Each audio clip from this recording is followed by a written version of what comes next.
Evangelho do Senhor segundo Marcos, capítulo 10, versos 6 a 9. Assim diz a palavra: Porém, desde o princípio da criação, Deus os fez, homem e mulher. Por isso, deixará o homem a seu pai e mãe, e unir-se-á à sua mulher, e com a sua mulher serão os dois uma só carne, de modo que já não são dois, mas uma só carne. Portanto, o que Deus ajuntou, não separe o homem. Vamos orar. Senhor nosso Deus, estamos diante da palavra do Senhor, a única regra de fé e prática e a verdade absoluta nesse mundo. Que nesse momento o coração de cada um de nós tema e trema ao Senhor, e tema e trema diante da Tua palavra. Que o nosso mundanismo, o nosso achismo, que o nosso orgulho, que a nossa empáfia não venham, ó Deus, nesse momento, impedir que ouçamos os retos princípios do Senhor e nos submetamos a eles. Que o Senhor dê quebrantamento no nosso coração, e se estivermos vivendo um casamento que não passa pelos princípios bíblicos, que o Senhor nos leve ao arrependimento para a vida. Mas se estivermos, que nós não nos gloriemos em nós mesmos, que não sejamos tomados de orgulho, antes que nós olhemos para Cristo, a fonte de misericórdia, de graça e de fidelidade, e louvemos o Teu Santo, o nosso Salvador. E eu peço que esta pregação glorifique o Senhor, glorifique a Tua palavra, exalte os princípios do casamento, porque o Senhor mesmo disse que digno de honra é o casamento, e que nós, ao aprendermos estas verdades, ó Deus, possamos viver contra a maré desse mundo, possamos viver de maneira diferente, e assim glorificar o Teu santo nome com as nossas vidas na área do nosso casamento. Nos dê graça, ó Senhor, escuta a minha oração, em nome do Senhor Jesus Cristo, amém. Meus irmãos, nós vimos que no capítulo 9, os discípulos estavam apresentando muitos conceitos que eram contraditórios à palavra de Deus, ao reino de Deus.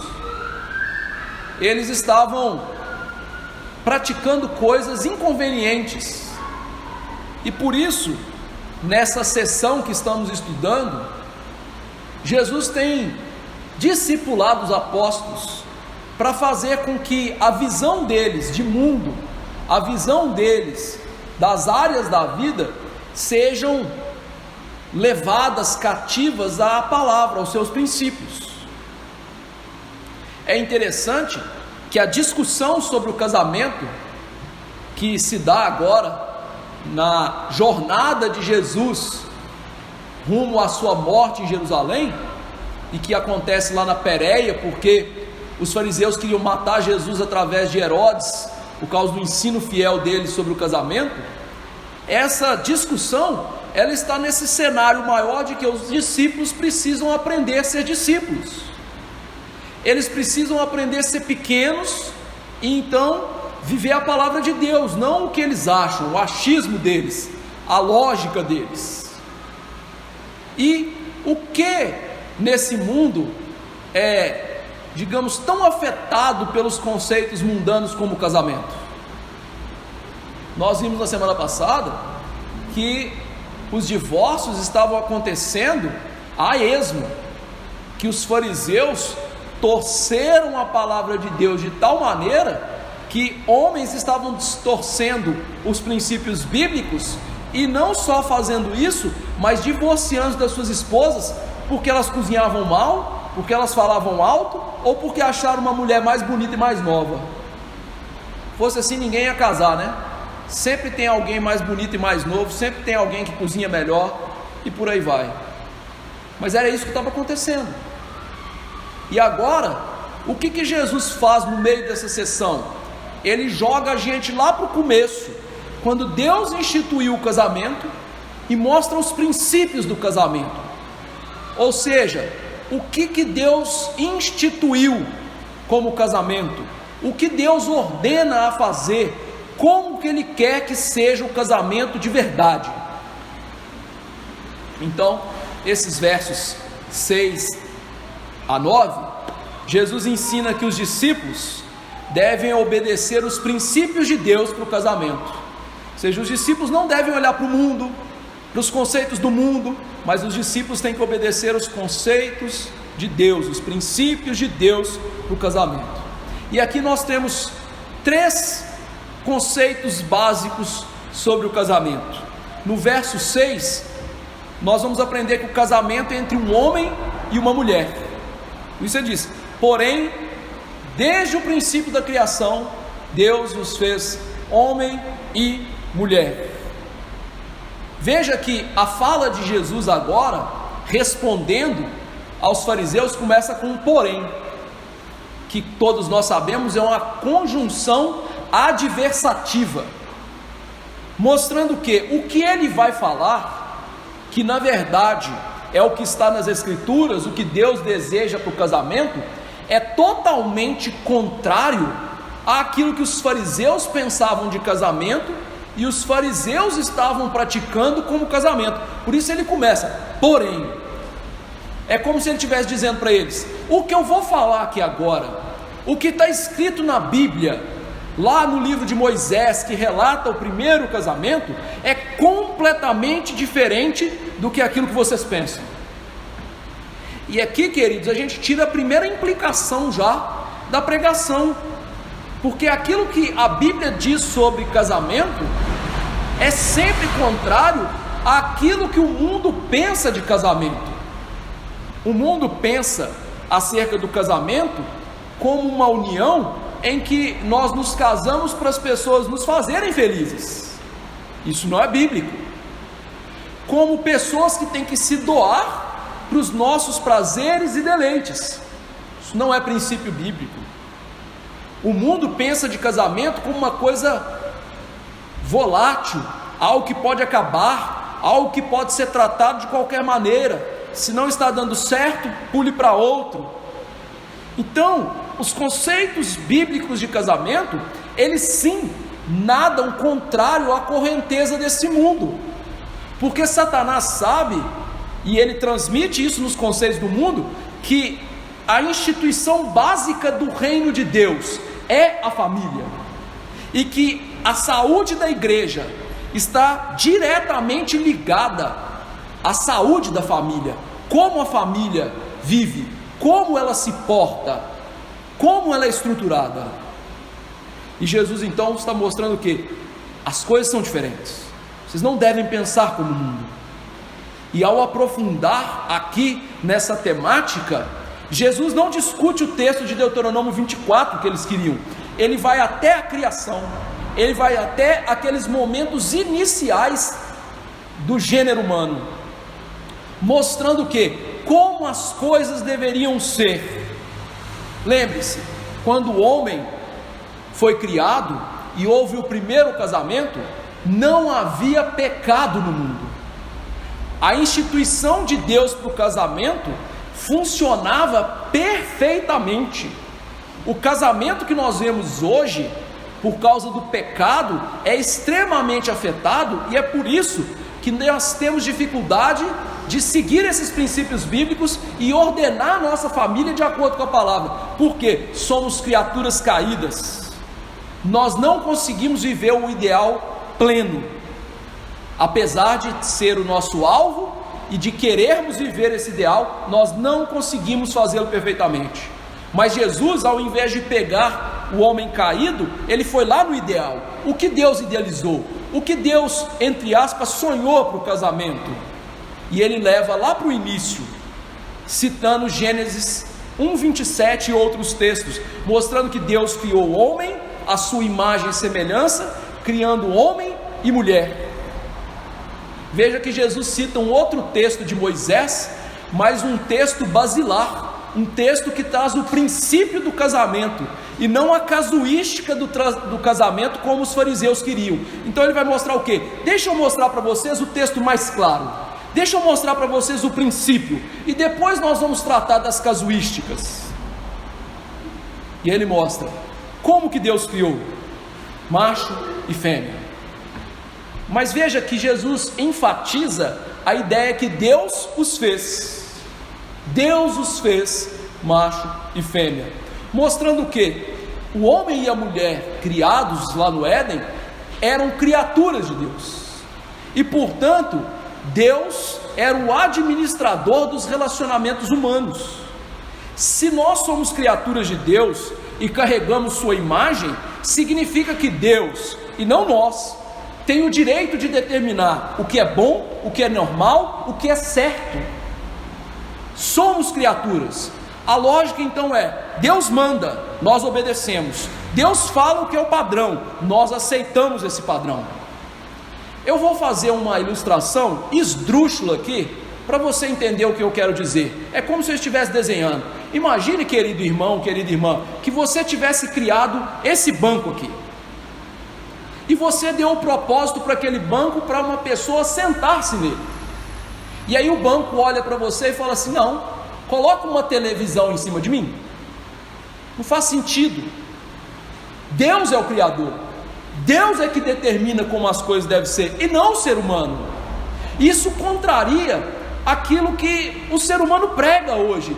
Olha, nós é que sabemos o que é bom para a gente, nós é que sabemos como que tem que ser as coisas. E aí Jesus foi no âmago: Deus os fez, Deus é quem manda, Deus é quem determina.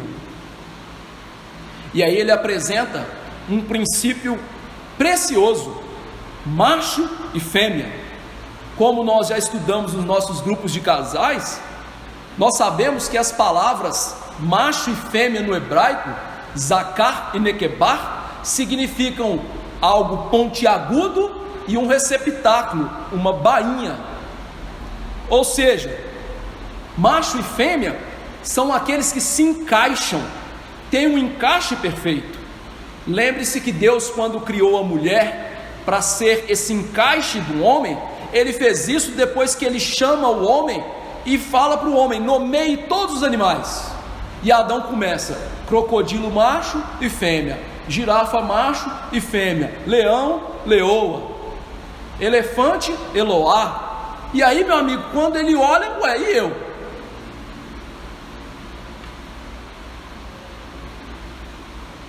Faltou alguma coisa. E aí Deus faz o quê? Deus lhe dá uma auxiliadora que é idônea. O que é uma auxiliadora idônea? Alguém que é compatível, que é o encaixe perfeito, mostrando, portanto, o que? O casamento instituído por Deus tem que ser necessariamente um homem com uma mulher. Uma mulher com uma mulher não é um encaixe perfeito. Um homem com um homem não é um encaixe perfeito. Por isso o casamento, na visão de Deus, é heterossexual. E Deus cria o corpo do homem para a mulher e cria o corpo da mulher para o homem. Sendo assim, qualquer relação que fuja disso não se adequa aos propósitos de Deus para o casamento e para a família. É por isso que não existe casamento homossexual, porque o casamento é uma união de amor dentro dos princípios de Deus. O ajuntar-se homossexual é uma paixão infame, um erro, uma abominação para Deus, que degrada a família, destrói a sociedade e atrai a ira de Deus. O teólogo Norman Geisler diz que a relação sexual que não é heterossexual é esdrúxula, ilícita, é uma relação sexual abominável diante de Deus. Por isso, a prática do homossexualismo é condenada nas Escrituras. Lembre-se, os cananitas, Deus mandou que os destruíssem todos por causa da prática do abominável pecado sexual. Da mesma forma, Sodoma e Gomorra foi destruída por causa da abominável prática homossexual. Uma tribo em Israel, no livro de Juízes, foi quase que totalmente destruída, a tribo dos benjamitas, por causa da prática homossexual. Por isso o ensino da Bíblia é claro. Levítico 18, 22: com homem não te deitarás, como se ele fosse uma mulher. Isto é abominação diante de Deus. Por isso o apóstolo Paulo afirma que o homossexualismo é uma imundícia, uma desonra. Romanos 1, 24: é uma paixão infame contrária à nossa natureza. Romanos 1, 26: é uma torpeza e um erro. Romanos 1, 27: é fruto de uma mente deplorável, inconveniente e idólatra. Romanos 1, 28: e quem o recebe, recebe a punição do seu erro em si mesmo. Romanos 1, 27: e por fim, não pode entrar no reino de Deus. 1 Coríntios 6, 9 e 10. Outro dia, uma senhora aí, que tem até meu sobrenome, Tanuri, disse: não, os homossexuais vão entrar no reino de Deus. Eu não sei qual Bíblia essa senhora está lendo, a não ser que ele se arrependa e deixe a prática homossexual. Ele não vai entrar no reino dos céus, como nenhuma outra pessoa que não se arrepende e deixa a prática do pecado. A terceira e elementar questão que Jesus nos ensina aqui com esse verso é que o casamento é complementar. Você deve se lembrar que lá no Éden Deus deu uma missão para o homem, e era uma missão grandiosa: cultivar e guardar o jardim. Então Deus não colocou Adão e Eva no jardim para ficar lá deitado na rede, tomando água de coco, igual as pessoas pensam. Não, Deus colocou o homem no Éden para trabalhar, cultivar e guardar o jardim.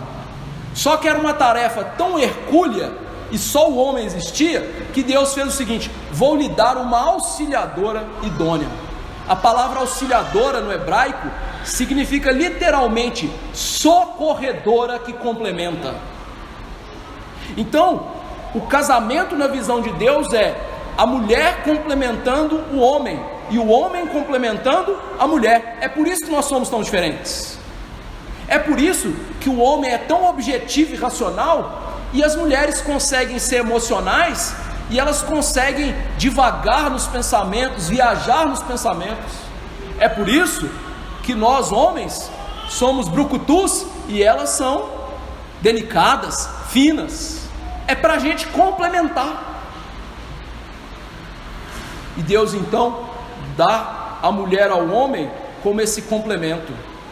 E veja, queridos irmãos, nos nossos dias, hoje nós temos muitos irmãos que não querem se casar, sem estarem vivendo naquela confusão do tempo de Paulo, e acham que um cachorro vai complementar, o trabalho vai preencher, o videogame vai ser o amigão.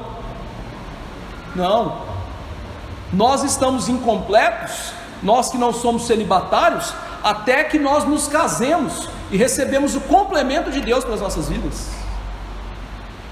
Deus não gosta de ver homem quarentão dentro de casa comendo pizza e jogando videogame. Isso é coisa de menino. Ele quer que ele seja complementado por uma mulher.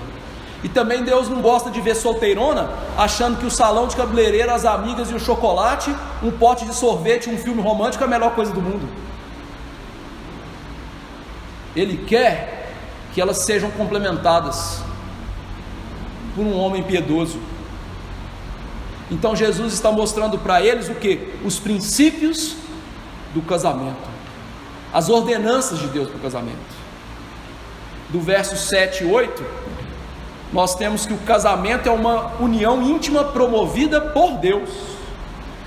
O verso 7 diz: por isso deixará o homem seu pai e sua mãe e unir-se à sua mulher. Veja, lá no casamento inicial, Deus toma a mulher e leva até o homem e casa os dois. E Deus então diz: deixará o homem pai e mãe e unir-se a sua mulher. Mas você já se perguntou uma coisa?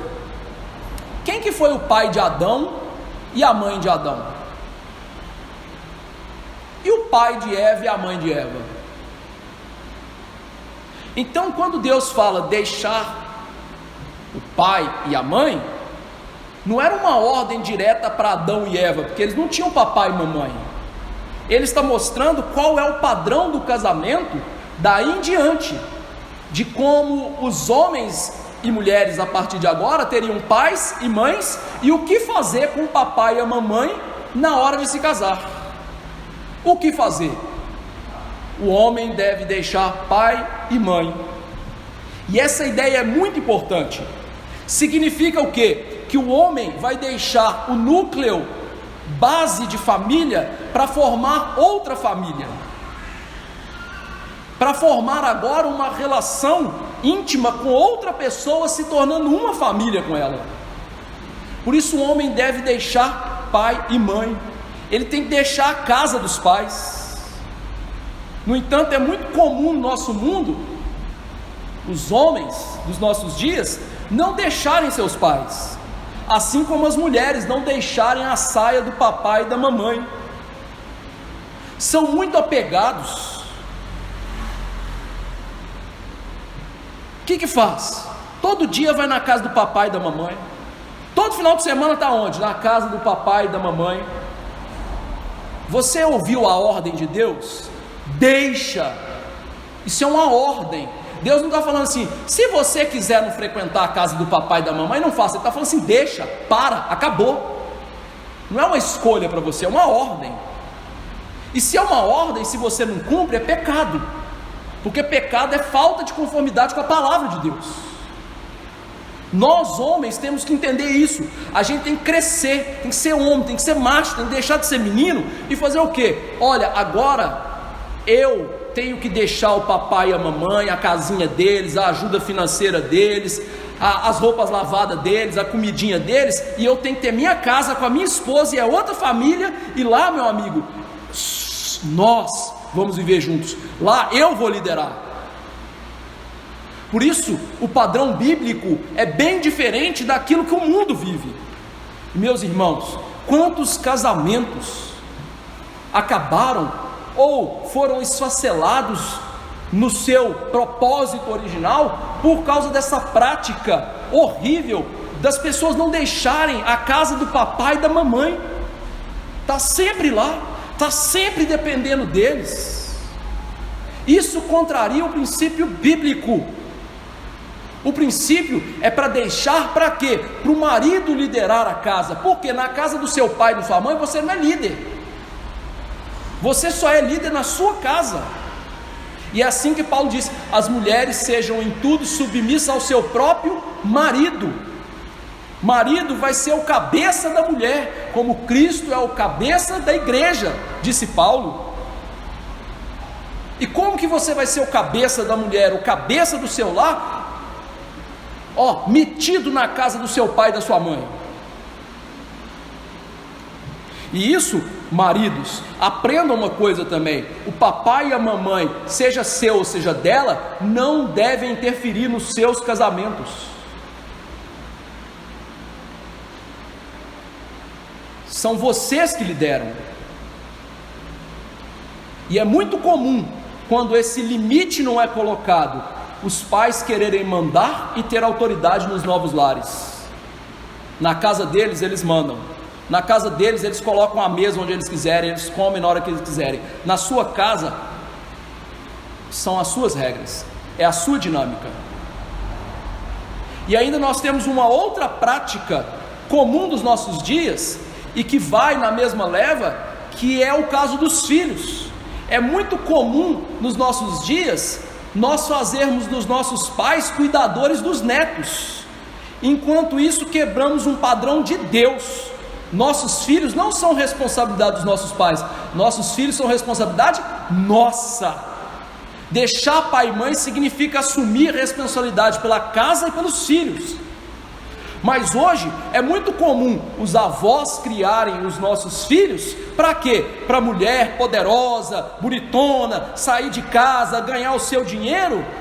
Enquanto isso, a Bíblia fica como? Eu vou ler para você o que a Bíblia diz, e aí você decide quem está certo, você ou Deus. Quanto às mulheres idosas, semelhantemente que sejam sérias em seu proceder, não caluniadoras, não escravizadas a muito vinho, sejam mestras do bem. Para quê? A fim de instruírem as jovens recém-casadas a amarem os maridos e seus filhos, a serem sensatas, honestas, boas donas de casa, bondosas, sujeitas ao marido. Para quê? Objetivo: a palavra de Deus não seja difamada. Você percebeu que as mulheres mais velhas, elas vão ensinar as mais novas a cuidarem dos seus filhos, dos seus maridos, das suas casas? Não é ensinar as mulheres mais novas a saírem das suas casas, não cuidarem dos seus maridos, dos seus filhos, sair de casa, trabalhar o dia inteiro, deixar os filhos na creche e, meu amigo, ganhar o seu dinheiro. Não é isso que a Bíblia diz. Não é isso. Se você já fez isso na sua vida, se arrependa. Se você está assim, arrependa e mude de vida, porque isso não é coisa de crente. E pior, você está difamando a palavra de Deus. Não é assim que a banda toca nas coisas de Deus. E lembre-se que prática do pecado leva ao inferno. Não abandonar o pecado, não se arrepender do pecado, não seguir o padrão de Deus, o destino é o inferno. Por isso que esse texto vem logo após Jesus falar: quer estar no reino? Quer entrar na vida? Corta a mão, corta o pé, arranca o olho. Ou é do meu jeito ou não tem jeito nenhum. É isso que Jesus está falando. Isso significa então que a gente não vai honrar o papai e a mamãe? Não, nós vamos honrá-los. Há um mandamento: respeitá-los, mas também vamos colocar limites nos nossos relacionamentos. Às vezes, nós vamos precisar trazer os nossos pais para a nossa casa e cuidar deles. 1 Timóteo 5,8 diz: ora, se alguém não tem cuidado dos seus, especialmente os da própria casa, tem negado a fé e é pior do que o descrente. Mas isso de maneira que não fira o casamento, que não destrua o laço do casamento. A ordem é: deixa pai e mãe, não tem outra ordem. E aí Jesus diz: uniciar a sua mulher. Jesus então agora, ao referir-se ao hebraico lá do Antigo Testamento, unir significa colar, algo sólido, algo, sabe, bem junto, bem forte. Já viu quando aquelas colas maravilhosas que eles produzem hoje colam um negócio de tal maneira que para arrancar tem que destruir, não dá para sair mais? É isso que Jesus está falando. Uniciar sua mulher é uma união de duas partes, de maneira tão profunda que eles se tornam um. Veja o contraste: deixa pai e mãe e une a sua mulher. Percebeu que são complementares essas coisas? Não é possível unir sua mulher, ser uma cola com ela, se não deixar pai e mãe. Isso significa o quê? No relacionamento matrimonial não há adição de terceiros, é um homem e uma mulher. Não tem pai e mãe, não tem filho que tem que meter a colher no meio do relacionamento de pai e mãe, mostrando que o laço mais profundo que existe nesse mundo é contrário àquilo que geralmente as pessoas pensam. Qual é a relação que o mundo fala que é a mais profunda? Um pai e uma mãe, não é? Não, o mundo fala isso não. O mundo fala o quê? A mãe e o filho. Ah, que coisa, né? Marido vem e vai, mas filho é para sempre. Não é assim que fala? A Bíblia diz assim: não é assim não, isso é pecado. Pensar assim está errado. Isso é Satanás que inventou para destruir o casamento. A Bíblia vai mostrar a união mais profunda que existe, que é como uma cola. É a união entre um homem e uma mulher quando se casam. E a implicação disso então, óbvia, é: o marido e a mulher tem que ser uma unidade, e eles devem ser os melhores amigos, os confidentes, abertos uns com os outros, unidos, inseparáveis, colados pela cola do matrimônio que foi contraído diante de Deus. E aí veja que isso também vai assim de encontro às ideias que a gente tem hoje. Quem é seu melhor amigo? O fulano que joga futebol comigo. Quem é sua melhor amiga? A Beltrana que corta o meu cabelo. Não, seu melhor amigo tem que ser seu marido, seu melhor amigo tem que ser sua esposa.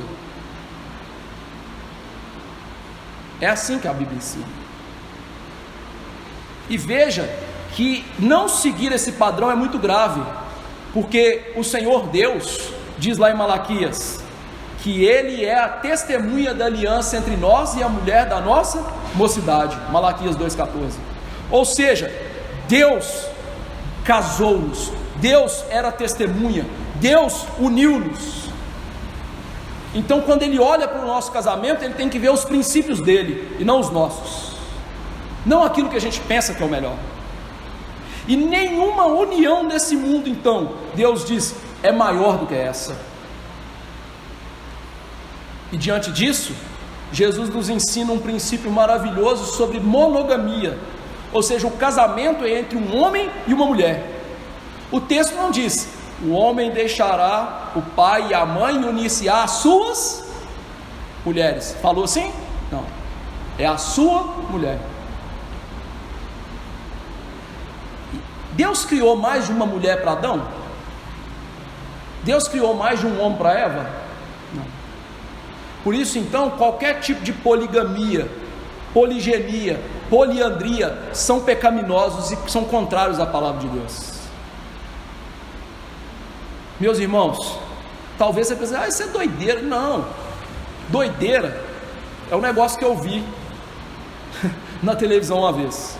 Eu e minha esposa, a gente gosta de assistir programa de reforma de casa, Reforma em Família, que é esse programa norte-americano, né?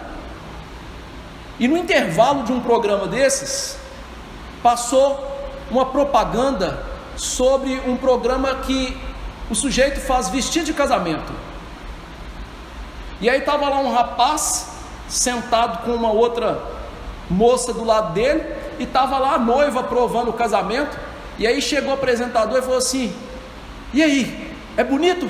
É, maravilhoso, que vestido maravilhoso, você vai casar com quem? Ela falou assim, com aquela mulher ali.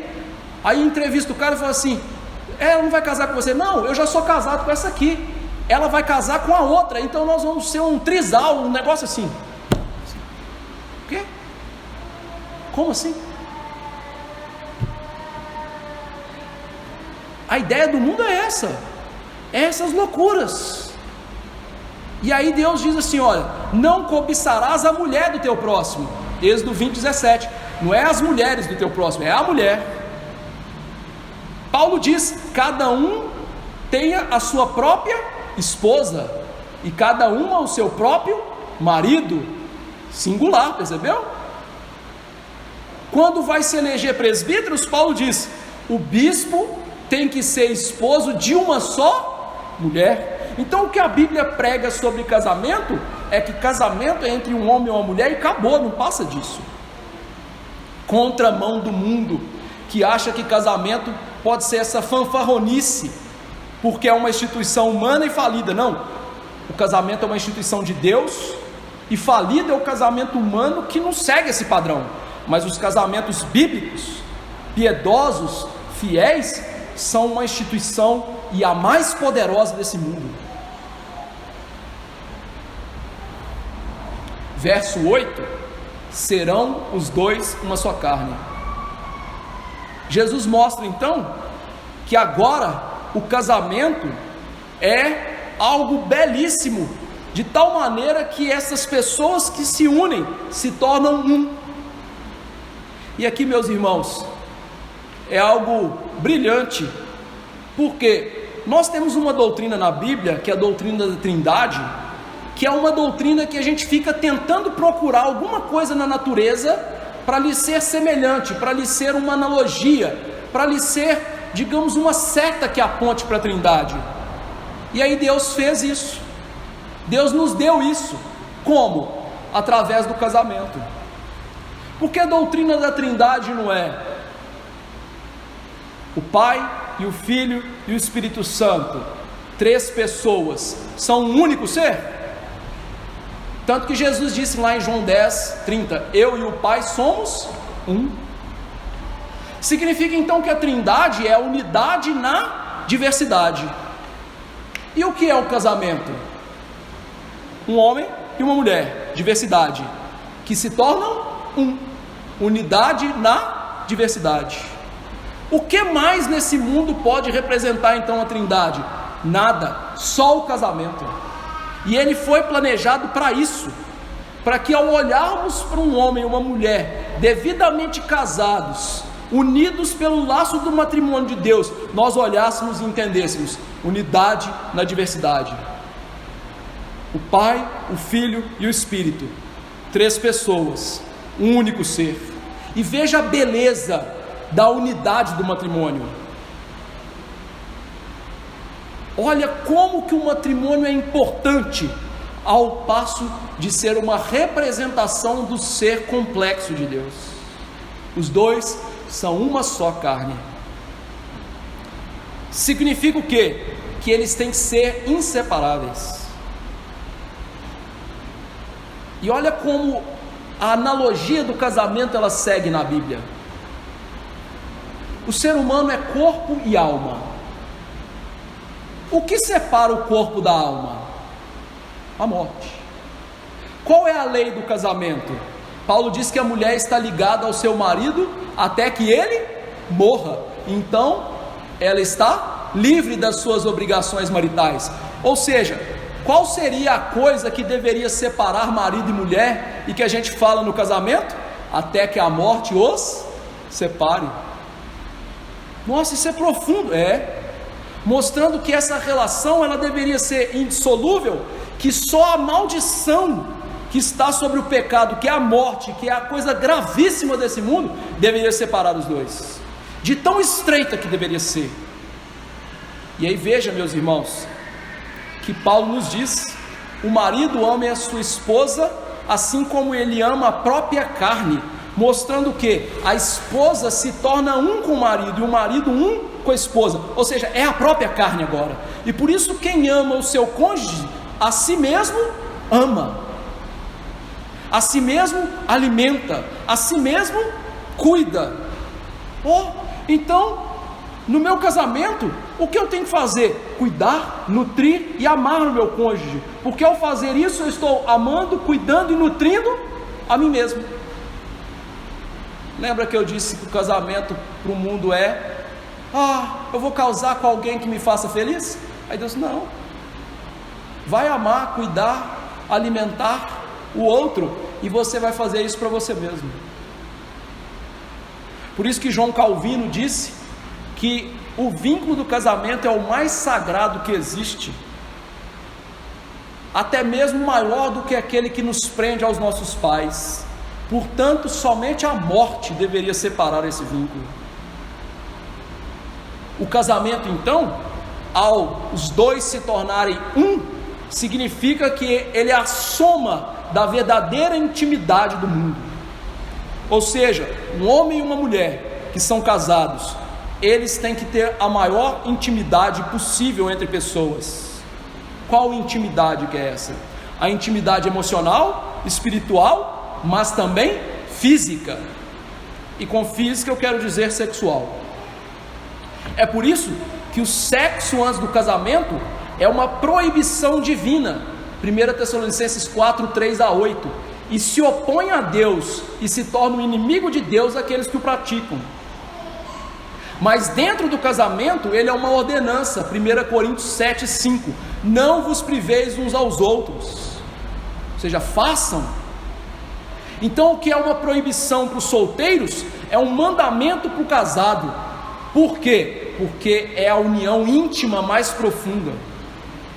Dessa feita, o sexo não é como prega a Igreja Católica, que não é bom e é para reprodução. Não, o sexo, segundo as Escrituras, é bom, santo e puro. Deus nos criou sexuados e nos criou para ter prazer nos nossos cônjuges. Se você ler Provérbios 5, 15-19, a linguagem é muito clara: marido, vai ter prazer no seio da sua esposa, não derrame sua fonte para outro.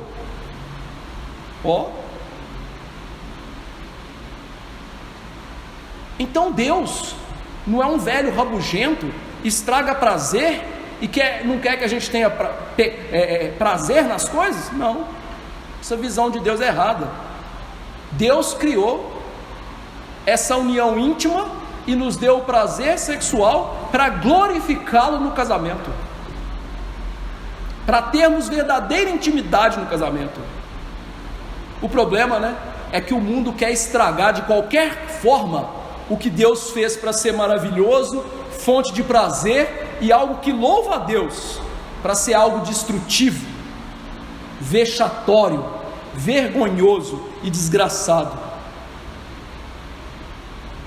E quando Jesus então aponta esse tipo de coisa, ele está mostrando para os fariseus: o que vocês estão pensando sobre casamento e sobre a prática sexual de vocês está completamente errado. As normas de Deus são diferentes. E aí veja que numa última analogia do casamento da Bíblia, dentro desse ponto, o que mais o casamento aponta? Efésios 5, 31, 32. Eis porque deixará o homem a seu pai e sua mãe, e se unirá à sua mulher, e se tornarão os dois uma só carne. Grande é este mistério, mas eu me refiro a Cristo e a igreja. O casamento biblicamente ordenado entre um homem e uma mulher, o casamento piedoso, o que ele aponta?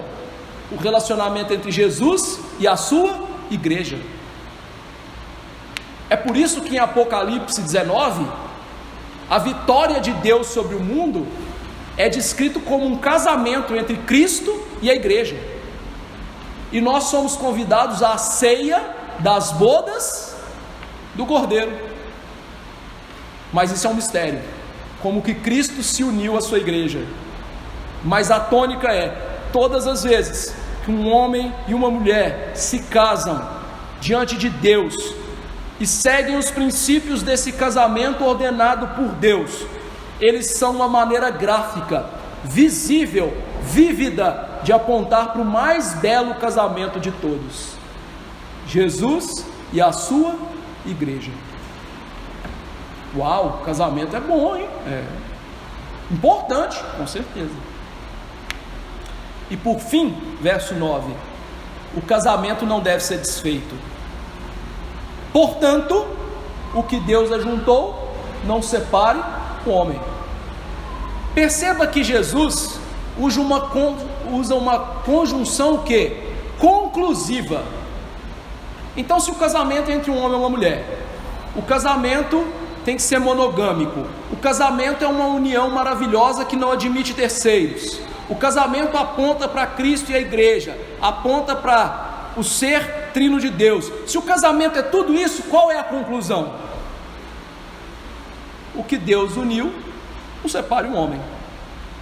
E aí Jesus mostra o quê? Quem é responsável por todo o casamento? Deus.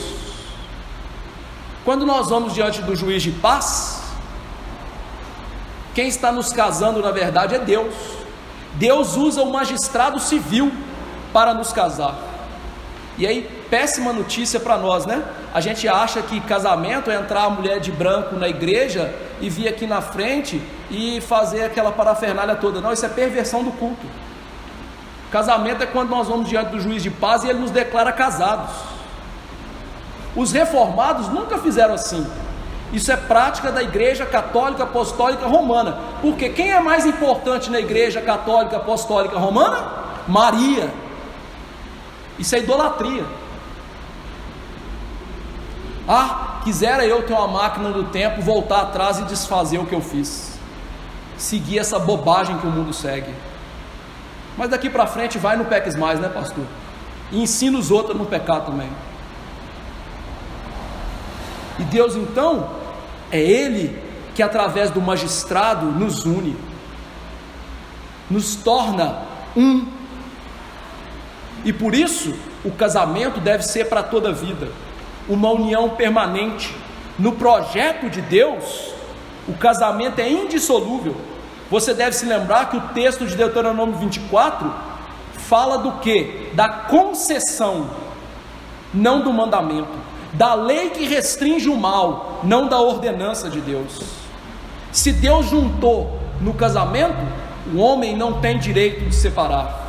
E quando Jesus fala isso, então, ele dá o checkmate na argumentação dos fariseus, porque a ideia deles é: Deus manda a gente separar, Deus deu uma lei para a gente separar, e aí Deus fala assim: não, vocês estão fazendo mal, separando o que Deus juntou, vocês estão fazendo algo que é contrário aos princípios de Deus, separando-se por qualquer motivo, usando-se da concessão de Deus e do fato de que Deus deu a administração desse bem comum à humanidade para o magistrado civil.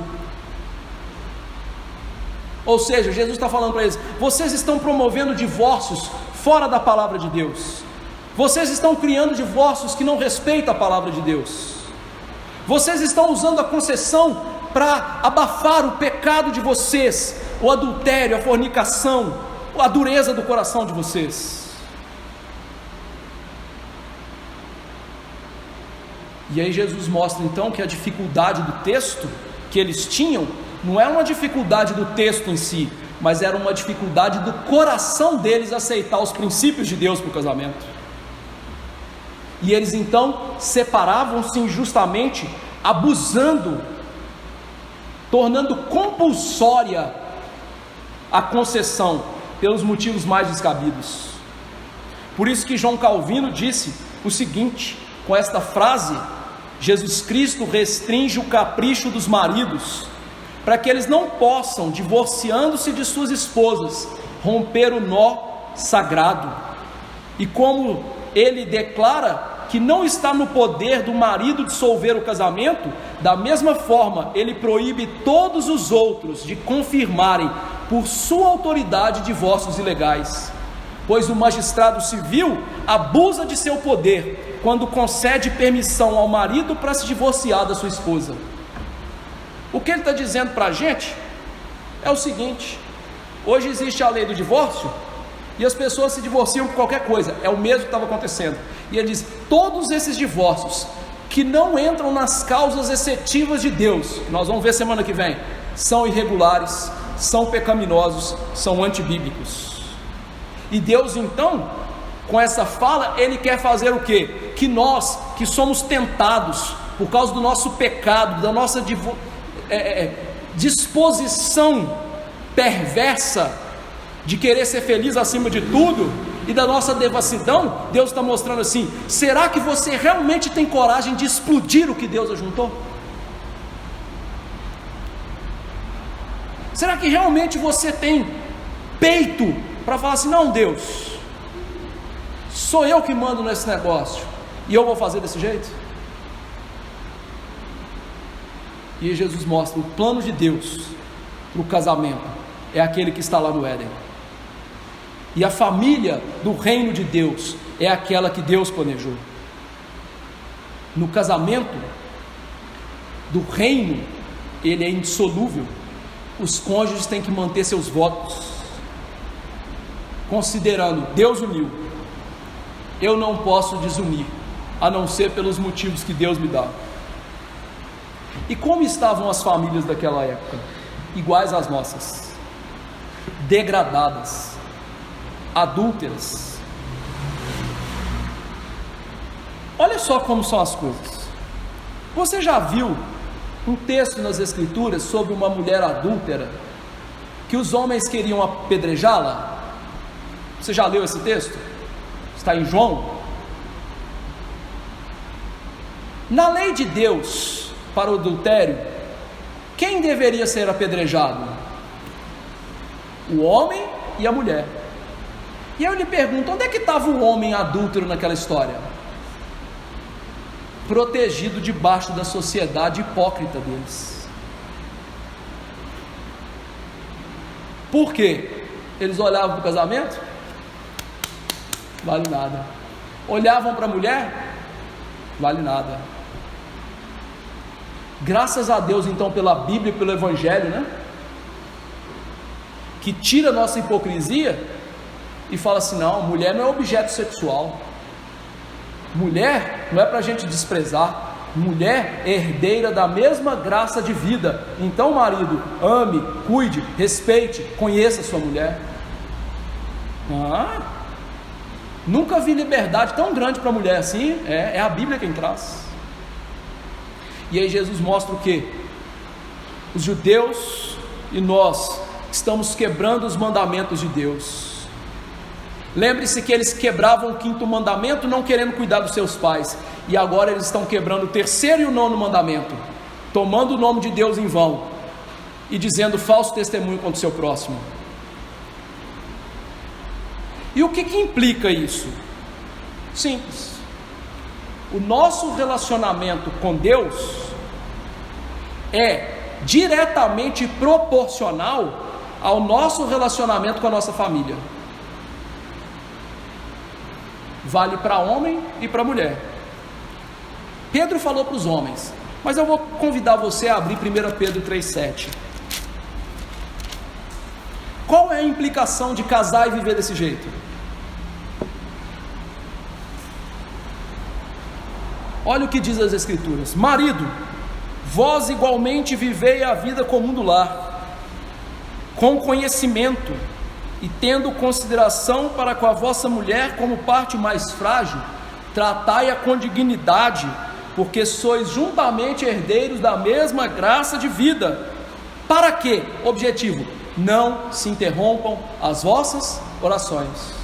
Isso significa o quê? A maneira como eu, Fábio, me relaciono com a minha esposa Elisa, está diretamente ligado ao meu relacionamento com Deus. Se eu quero ser um brucutu, alguém que não respeita a minha mulher, que não ama a minha mulher, que não cuida da minha mulher, isso significa o quê? Deus não vai ouvir minhas orações. Isso vale para você, irmã, se não quer ser submissa, piedosa, boa dona de casa e boa mãe. Deus não vai ouvir suas orações. É por isso que a Bíblia, tem o livro de Oséias, que mostra, que a nossa relação com Deus, ela é como se fosse um casamento. De tão entranhado que está a nossa relação familiar com relação com Deus. Você acha que alguém que não se relacione e não ama um irmão que vê, vai dar conta de se relacionar bem e amar um Deus que não vê? Não. Então, se eu e você queremos nos relacionar bem com Deus, nós temos que relacionar bem dentro da nossa família, com as nossas esposas, com os nossos filhos, com os esposos de vocês, irmãs. E a pergunta que fica para nós é: que tipo de família é a sua? Que tipo de marido é você? Que tipo de esposa é você? Do padrão bíblico que eu li aqui, ou da modinha desse mundo? Reflita.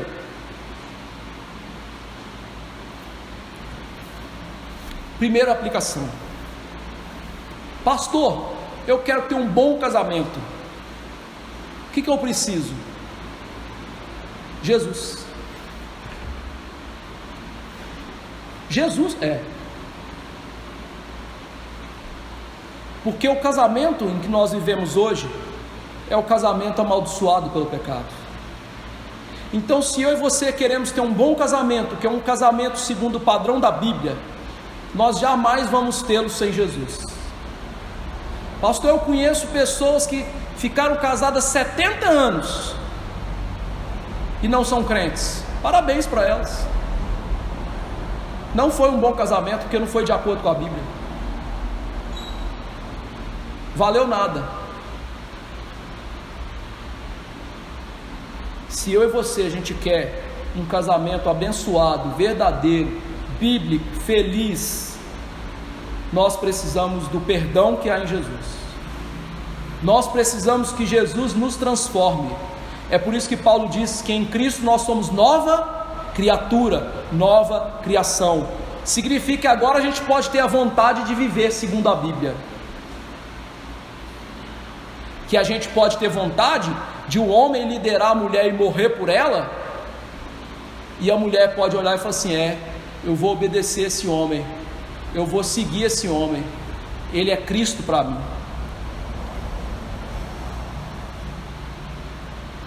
Só Jesus pode fazer isso. Só a salvação de Jesus pode fazer isso. Só Jesus reverte a maldição do pecado no casamento.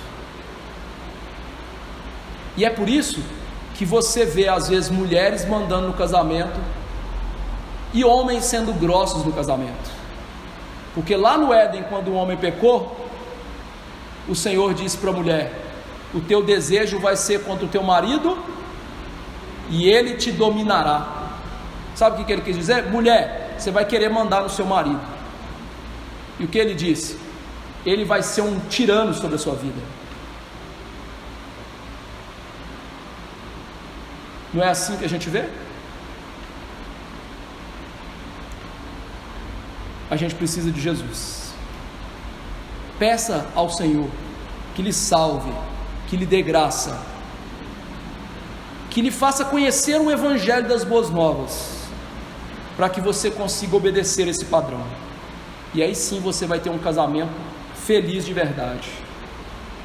Segunda aplicação: pastor, eu já estou vivendo isso. Louvado seja Deus. Não se glorie em você. E cada vez mais não resista à palavra dentro do seu casamento. Cada vez mais conheça os princípios bíblicos para o casamento. Sabe, meus irmãos, às vezes eu vejo irmãos em Cristo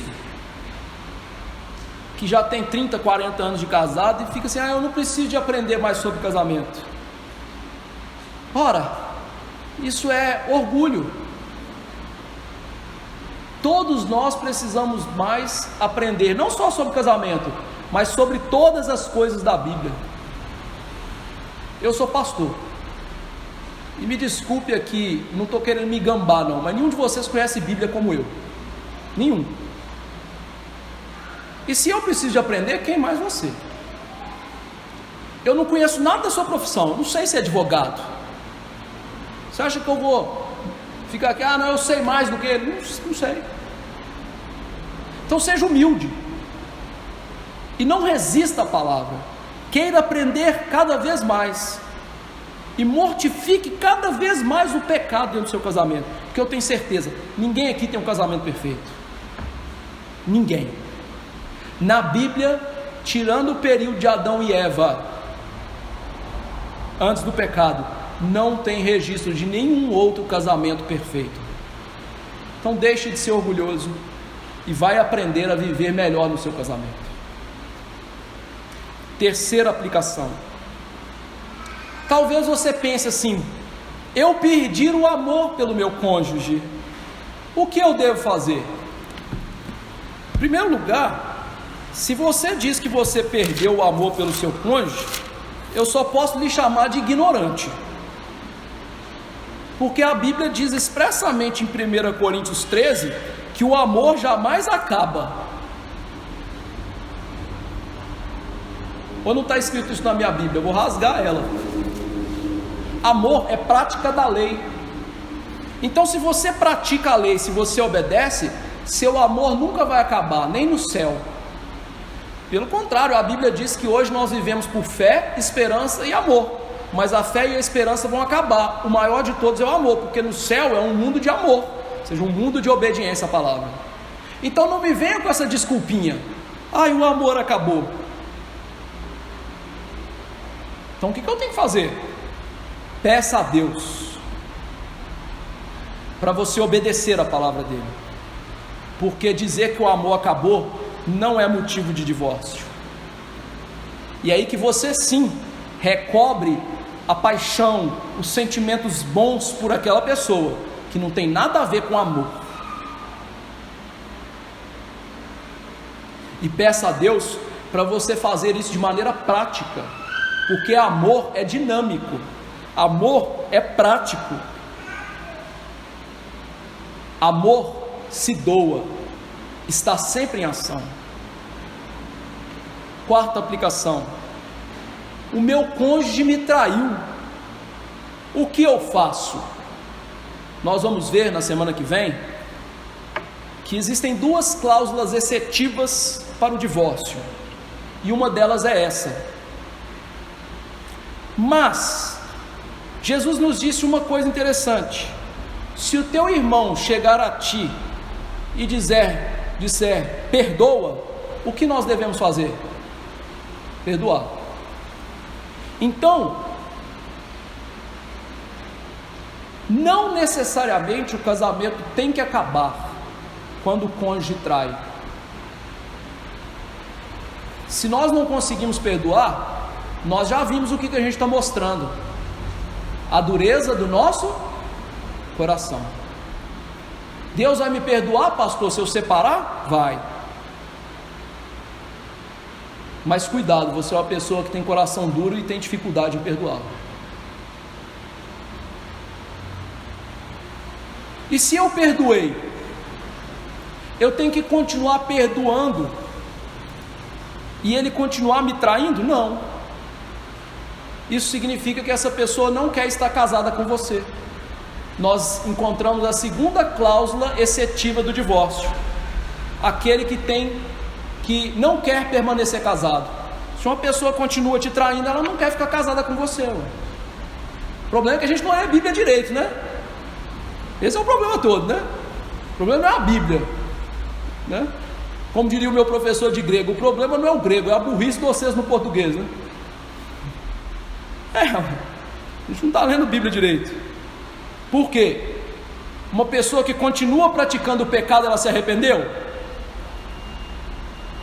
Então vamos pensar direito, por favor, né? Mas se ela arrependeu de verdade, perdoa e tente continuar casado, porque isso honra muito mais a Deus do que se separar. Quinta aplicação: pastor, eu já me separei,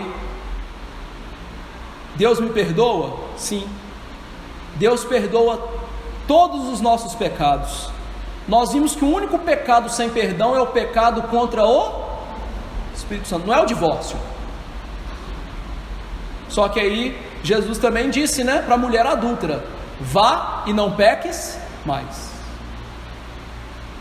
Então tente honrar a Deus com a sua vida agora e agradá-lo. Se você não foi a parte inocente, não se case, porque isso é pecado. Mas se você foi a parte inocente, você pode se casar. Mas dada a angustiosa situação presente, eu estou quase na linha de Paulo: é melhor que não se case, né? Está difícil de achar bom marido e boa mulher, né? Sexta aplicação: agradeça a Deus por esse texto na Bíblia. Junto com 1 Coríntios 7, são os textos mais claros e profundos sobre o casamento e as relações matrimoniais na Bíblia. Isso é tão importante porque a relação matrimonial, ela faz parte de todo o sistema social desse mundo. A moralidade desse mundo e a moralidade de um povo, e portanto a felicidade das famílias que compõem esse povo, está diretamente ligado a esses princípios.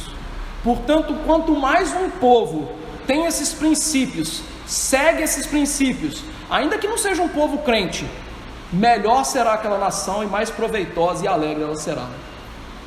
Você sabia que há pouco tempo atrás poligamia era crime? Divórcio não existia na lei? E quando foram colocando essas coisas na lei, o que foi acontecendo com a moralidade? Despencando. Então nós cristãos, nós temos que voltar para esses princípios e falar assim: mundo, quer ter verdadeira alegria, felicidade, quer ter verdadeiro prazer, tem que conhecer Jesus, tem que se casar segundo Jesus. Não queremos Jesus, mas pelo menos aprendam essas leis, e a moralidade e a prosperidade do seu povo vai estar aí bem adiantada. Isso é ser sal e luz. Sétima aplicação. Convém então que todos nós que aqui estamos casados ponderemos bem esses ensinos e saibamos o que? Dentre todas as relações humanas, nenhuma deve ser considerada com tanta reverência e assumida de maneira tão cuidadosa como a relação entre marido e mulher. Nenhuma relação traz tanta felicidade nas pessoas que pensaram e empregaram isso bem e agiram de acordo com a sabedoria e o temor de Deus, e nenhuma traz tanta infelicidade como um matrimônio que foi tomado de maneira inadvertida, superficial e desregrado. Ou seja, nenhum benefício maior para a alma no que tange as relações humanas existe do que o casamento, e nenhuma ruína para a alma tão grande existe como o casamento. E aí nós podemos provar isso de maneira bíblica. Você se lembra do sábio Salomão? Alguém aqui é mais sábio do que ele? Mas você lembra o que aconteceu com ele quando ele começou a casar-se com as mulheres estrangeiras? Ele começou a adorar falsos deuses, e ele se tornou um homem arruinado na sua vida espiritual e em todas as áreas da sua vida. Por quê? Um homem tão sábio se casou mal. Oitava aplicação. Deixa eu ler o que o J. Serwyle diz aqui. Infelizmente, há uma inevitável necessidade de inculcar essas verdades às pessoas. É lamentável que poucos passos na vida geralmente são tomados com tanta leviandade, obstinação e negligência para com Deus como o casamento. Poucos são os jovens casais que pensam em chamar Cristo para a celebração do seu casamento, ou seja, que Cristo faça parte do casamento, direcione o casamento. É um fato entristecedor que os casamentos infelizes, os quais são uma das grandes causas de miséria e de infelicidade, proliferaram no mundo inteiro. As pessoas descobrem muito tarde que cometeram um engano e vivem amarguradas todos os seus dias. Felizes são os que, nessa questão do matrimônio, observam regras rígidas da palavra de Deus, como: primeira, casar-se com pessoas somente no Senhor, tendo orado e pedido a bênção de Deus. Segunda, lembrando que nós não devemos exigir dos nossos cônjuges além do que eles podem dar, porque eles são pecadores. Nós não casamos com anjos. Terceiro, que nós, cada um de per si, e o casal, deve mutuamente esforçar-se em prol da santificação individual e do casamento, pois quanto mais santificado for um casal, tanto mais feliz será o casamento e mais felizes o marido e a mulher. Vamos seguir essas regras? E último lugar, esses conceitos são duros para você? Principalmente aí, né? Homens tendo que se matar pelas esposas, e esposas tendo que serem boas donas de casa, boas mães, boas esposas. Isso é duro? Mas saiba uma coisa, não é duro, porque a palavra diz que os mandamentos de Deus não são penosos para nós, eles são penosos para os ímpios. Para nós, eles são fonte de alegria e segurança. Afinal, existe um salmo na Bíblia que diz que ele tem prazer na lei de Deus, né? E existe Romanos 7:22 que fala que nós temos prazer na lei de Deus quanto ao homem interior. Então, querido irmão, se você está tendo dificuldade com esses conceitos, arrependa-se. E cada vez mais traga esses conceitos para a sua família. Não contente-se com o seu pecado e não se aproxime do casamento do mundo. E para de justificar o seu pecado. Para. Não, eu faço isso porque eu tenho aquilo. Não, você faz isso porque você é obstinado no pecado, porque tem que obedecer. A Bíblia não falou assim, você obedece se for assim. Não, ela falou, obedece. Ou eu estou mentindo, ou eu estou errado, ou a Bíblia que eu leio é diferente da sua.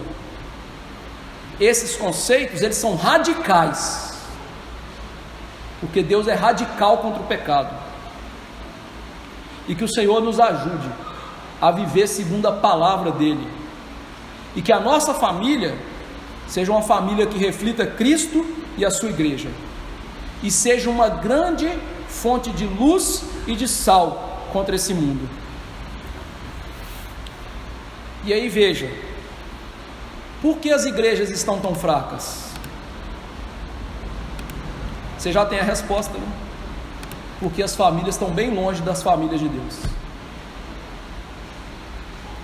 Quer uma igreja forte? Vai viver de acordo com a família de Deus.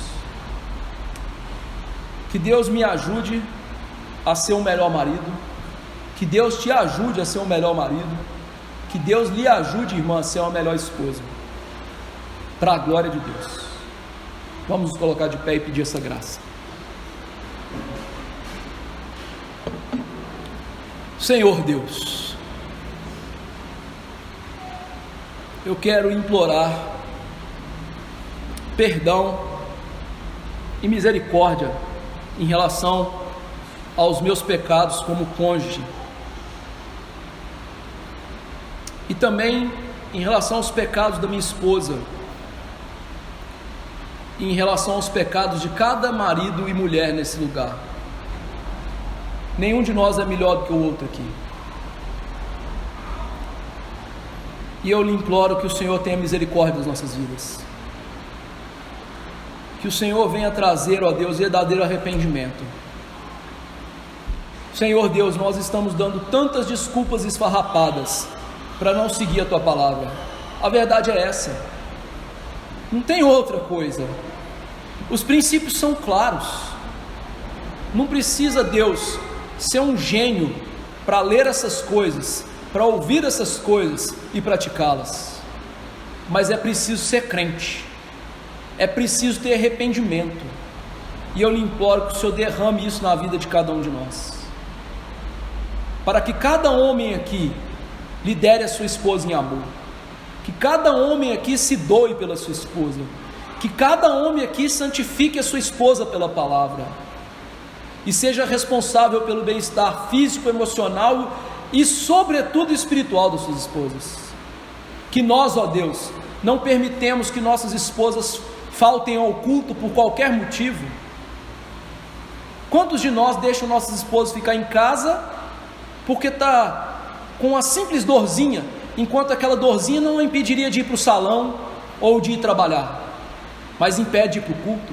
Isso é pecado nosso, de não olhar para as nossas esposas e falar, não, isso é pecado. Por isso nos ajude a ver se as devocionais das nossas esposas e o crescimento da fé delas está adequado. Ó Deus, nos fortaleça para isso, e eu imploro que o Senhor ajude as nossas irmãs a pararem de ouvir esse feminismo idiota, que as objetificou, que as tirou da missão gloriosa, maior que o Senhor deu para elas, que é ser esposa e mãe, para fazê-las funcionárias de homens perversos, fazendo ganhar mixaria, enquanto seus filhos e maridos, os bens mais preciosos, são escanteados e não cuidados. Que as nossas irmãs percebam, Deus, que esse canto da sereia vai levá-las a naufragar, vai levar as suas famílias para a desgraça, e que muitas vezes nós estamos perdendo os nossos filhos, porque as nossas esposas não querem cuidar deles e ensinar-lhes a palavra. Que o Senhor mostre isso para as irmãs e gere nelas o desejo, ó Deus, de ter tempo em casa, de ter tempo com seus maridos, ter tempo com seus filhos, e que elas entendam que isso é o melhor, e que nós entendamos como maridos, que ter mais dinheiro não é melhor do que ter a nossa esposa fazendo o papel bíblico, porque dinheiro não entra no céu, mas crentes piedosos e famílias piedosas entram no céu. Que as nossas prioridades sejam santas, e eu peço isso para a nossa igreja, para a minha vida e para a igreja do Senhor. Ah Deus, o mundo olha para a gente hoje e não vê Cristo e a igreja, porque nós não estamos vivendo o casamento segundo a Tua palavra, e por isso as nossas igrejas estão tão fracas, tão irrelevantes, mas que o Senhor olhe dos altos céus com misericórdia, e que o Senhor possa nos dar graça do perdão e da bênção de obedecer essas coisas, e nos dê alegria em fazê-las. Eu lhe imploro isso do fundo do meu coração, do fundo do meu coração, e eu peço em nome de Jesus, e eu sei que esses pedidos são bíblicos, portanto, que no Teu beneplácito o Senhor venha fazê-los, em nome de Jesus, amém. Que a graça do Senhor Jesus e o amor de Deus, nosso bendito Pai, que a doce consolação do Espírito estejam com os eleitos do Senhor hoje e para sempre, amém.